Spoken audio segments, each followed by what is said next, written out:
కేంద్ర విద్యాశాఖ మంత్రి ధర్మేంద్ర ప్రధాన్ రాజీనామా విషయంలో బీజేపీ మొండి వైఖరి వహిస్తోందని, మూర్ఖత్వంగా ప్రవర్తిస్తోందని, సెల్ఫ్ గోల్ కొట్టుకుంటోందని రాజ్యసభ మాజీ సభ్యులు, కాంగ్రెస్ పార్టీ రాష్ట్ర media chairman doctor Narreddy Tulasireddy ధ్వజమెత్తారు.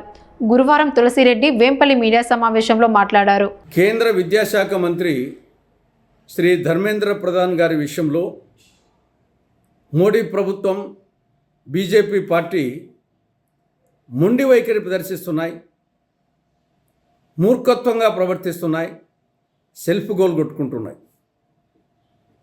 2021లో ధర్మేంద్ర ప్రధాన్ గారు కేంద్ర విద్యాశాఖ మంత్రిగా బాధ్యతలు చేపట్టారు. ఈ 5 సంవత్సరాల్లో ఆయన విద్యాశాఖ మంత్రిగా ఉన్న కాలంలో దేశంలో జాతీయ స్థాయి ప్రతిష్టాత్మక ప్రవేశ పరీక్షల్లో అనేక సందర్భాల్లో పరీక్షా పత్రాలు లీక్ అవ్వడం, పరీక్ష రద్దు కావడమో లేకుంటే వాయిదా పడమో జరిగిన సందర్భాలు అనేకం ఉన్నాయి. నీట్ 2026 ఇది వైద్య విద్యా కోర్సులకు సంబంధించి నిర్వహించే ఒక ప్రతిష్టాత్మకమైన పరీక్ష. ఈ పరీక్షలో లీకేజ్ కావడం, రద్దు కావడం, మళ్ళీ పరీక్ష నిర్వహించడం జరిగింది.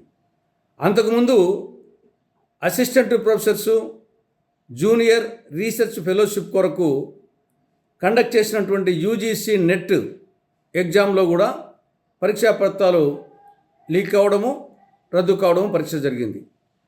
అంతకుముందు సిఎస్ఐఆర్, యూజీసీ నెట్ ఈ పరీక్షలు కూడా లీక్ కావడము, వాయిదా పడడం జరిగింది. ఇలా అనేక సందర్భాల్లో ఈ 6 సంవత్సరాల్లో, ఈ 5 సంవత్సరాల్లో ఇటువంటి అనేకం జరిగినాయి. వీటికి నైతిక బాధ్యత వహిస్తూ ఆయన స్వచ్ఛందంగానే రాజీనామా చేసి ఉండాలి. ఒకవేళ ఆయన చేయకపోయి ఉంటే ప్రధానమంత్రే ఆయన తన మంత్రివర్గం నుండి తొలగించాలి. ఈ రెండిట్లో ఏదో ఒకటి జరిగి ఉండాలి.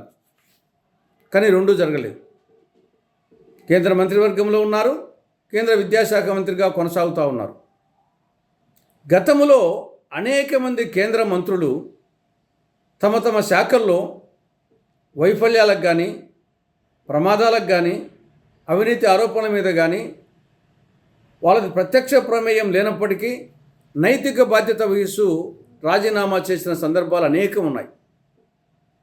1956లోనే లాల్ బహదూర్ శాస్త్రి గారు ఆనాడు తమిళనాడులో రైల్వే యాక్సిడెంట్ జరిగిన నేపథ్యంలో కొంతమంది చనిపోతే దానికి నైతిక బాధ్యత వహిస్తూ ఆయన రైల్వే మంత్రి పదవికి రాజీనామా చేయడం జరిగింది 1956లోనే. దాని తర్వాత ఆయన దేశ ప్రధాని కూడా అయ్యారు. 1958లో ఆనాటి ఆర్థిక మంత్రి టిటి కృష్ణమాచారి ఆయన కూడా ఈ ముంద్రా కుంభకోణం విషయంలో అవినీతి ఆరోపణలు వచ్చాయని చెప్పేసి ఆయన కూడా రాజీనామా చేశారు ఆర్థిక మంత్రి పదవికి. 1962లో భారత్ చైనా యుద్ధంలో ఆ వైఫల్యానికి గాను బాధ్యత వహిస్తూ వికే కృష్ణమేనన్ ఆయన రక్షణ మంత్రిగా రాజీనామా చేయడం జరిగింది. ఆ విధంగా అనేక మంది, రక్షణ శాఖ మంత్రి విపి సింగ్, హోంశాఖ మంత్రి శివరాజ్ పాటిల్, రైల్వే శాఖ మంత్రి పవన్ కుమార్ బన్సాల్, లా మినిస్టర్ అశ్విని కుమార్, వైద్య ఆరోగ్య శాఖ మంత్రి హర్షవర్ధన్, వీళ్ళందరూ కూడా నైతిక బాధ్యత వహించి రాజీనామా చేసి సత్సాంప్రదాయాన్ని నెలకొల్పారు. అందుకే ఈనాటికి అనుకుంటున్నాం. అంతెందుకు ఉమ్మడి ఆంధ్రప్రదేశ్ సంబంధించి ఆనాటి ముఖ్యమంత్రి నీలం సంజీవ్ రెడ్డి ఆర్టీసీ బస్సుల జాతీయకరణ విషయంలో సుప్రీంకోర్టు ప్రతికూల వ్యాఖ్యలు చేసినందుకు నైతిక బాధ్యత వహిస్తూ ముఖ్యమంత్రి పదవికే రాజీనామా చేశారు. ఇప్పటికీ దాని గురించి చరిత్రలో అనుకుంటున్నాం. కానీ ఇటువంటి సత్సాంప్రదాయం నెలకొల్పకుండా ధర్మేంద్ర ప్రధాన్ గారు ఆ కేంద్ర విద్యాశాఖ మంత్రి పదవికి జలగలాగా పట్టుకొని వేలాడుతుండడం చాలా గర్హనీయం. ఇప్పటికైనా ఆయన రాజీనామా చేయడమా స్వచ్ఛందంగా, లేకుంటే ప్రధానమంత్రి ఆయన తప్పించడమా జరిగి తీరాలి. ఇక రెండో విషయం, నిన్న దేశవ్యాప్తంగా ఆంధ్రప్రదేశ్లో విజయవాడలో కాంగ్రెస్ పార్టీ కార్యాలయాల మీద బీజేపీ శ్రేణులు భౌతిక దాడులు చేయడం ఇది అత్యంత శోచనీయం, అత్యంత గర్హనీయం. తప్పు చేసింది వాళ్ళు. నీటి ఎగ్జామ్లో లీకేజ్ అయ్యింది వాళ్ళ హయాంలో, ఆ పరీక్షను రద్దు చేసింది మీ హయాంలో. కాబట్టి ఆ తప్పును ఒప్పుకొని ప్రజలకు క్షమాపణ చెప్పాల్సింది పోయి కాంగ్రెస్ కార్యాలయాల మీద బీజేపీ శ్రేణులు దాడి చేయడం అనేది చాలా విడ్డూరంగా ఉంది. మగని కొట్టి మొగసాలనెక్కిన నెరజానలా ఉంది బీజేపీ శ్రేణుల తీరు. తప్పు చేసింది వాళ్ళు, మళ్ళీ వచ్చేసి కాంగ్రెస్ కార్యాలయాల మీద దాడి చేస్తున్నారు. ఇది కేవలం అధికార దర్పం. కేంద్రంలో అధికారంలో ఉన్నాము అనే ఒక దర్పంతో, అధికార మదంతో చేస్తున్నటువంటి పని. కానీ చరిత్రను ఒక్కసారి జ్ఞాపకం చేసుకోవాలి. ద్వాపరయుగంలో, మహాభారతంలో, కురుక్షేత్రంలో ఆనాడు వచ్చేసి దుర్యోధనుడికి ఏమి జరిగిందో అహంభావంతో ఒక్కసారి గుర్తుకు తెచ్చుకోవాలి. పొరుగు దేశాలైనటువంటి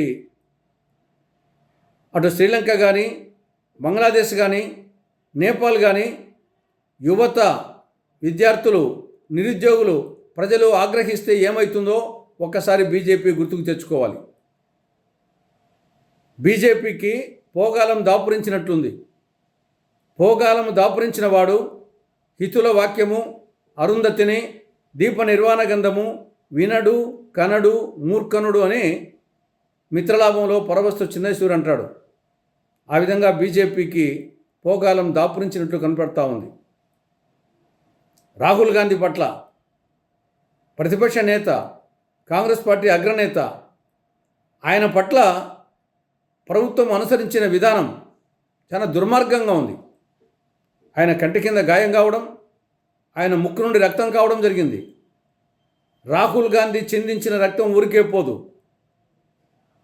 తస్మాత్ జాగ్రత్త అని కాంగ్రెస్ పార్టీ బీజేపీని హెచ్చరిస్తూ ఉంది.